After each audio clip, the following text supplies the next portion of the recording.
Satavahana university వాళ్ళకి సంబంధించి 3rd and 5th semester second internal assessment exams dates చూసినట్టయితే 5th, 6th, 7th and first sem వాళ్ళకి చూసినట్టయితే 7, 8, 9th రోజు ఉండొచ్చు, ఉండకపోవచ్చు.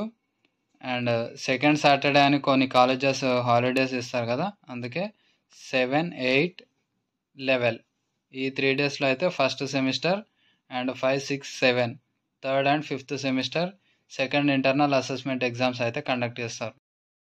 3rd అండ్ 5th సెమిస్టర్ వాళ్ళకి 9th నుంచి 17th వరకు ప్రిపరేషన్ అండ్ ప్రాక్టికల్ ఎగ్జామ్స్ అయితే కండక్ట్ చేస్తారు. అండ్ ఫస్ట్ సెమిస్టర్ వాళ్ళకి ఓన్లీ 14th నుంచి 17th వరకు preparation holidays and practical exams అయితే కండక్ట్ చేస్తారు. 1, 3, 5 ఈ 3 సెమిస్టర్ వాళ్ళకి నవంబర్ 18కి ఎగ్జామ్స్ అయితే స్టార్ట్ అవుతాయి. 18th ఈ వీక్లో ఎప్పుడైనా కండక్ట్ చేయొచ్చు. 18th నుంచి 23rd ఈ డేట్స్ లోపు ఎప్పుడైనా కండక్ట్ చేయొచ్చు. ఒక సెమిస్టర్ ఇందులో, 2 సెమిస్టర్లు ఇందులో, లేకపోతే 2 సెమిస్టర్లు ఇందులో, ఒక సెమిస్టర్ ఇందులో, ఈ విధంగా అయితే యూనివర్సిటీ వాళ్ళ ఎగ్జామ్స్ అయితే కండక్ట్ చేస్తారు.